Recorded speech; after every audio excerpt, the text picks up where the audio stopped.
नमस्कार मित्रांनो, मी गणेश गायकवाड, कॉस्मेटॉलॉजिस्ट. दादा आज आपल्याकडे आले हिंजवडीवरनं. दादा दरवेळेस मी तुम्हाला सांगतो की माझं लोक ऑफर बघून नाही की माझं शिक्षण बघून येतात. बघा, दादांच्या मानेवर एवढा मोठा मोस आहे, तो आपण जवळजवळ 2 ते 3 सेकंदात आपण काढणार आहे.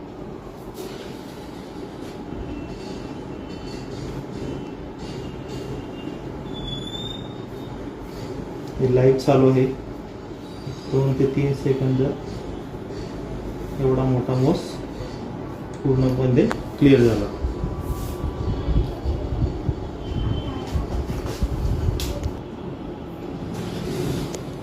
एवढा मोठा मोस 2 ते 3 सेकंदामध्ये क्लिअर झालेला आहे. ओके, तर तुम्हाला पण असा मोस काढायचा असेल तर तुम्ही येऊ शकता. खाली दिलेल्या नंबरला कॉल करा.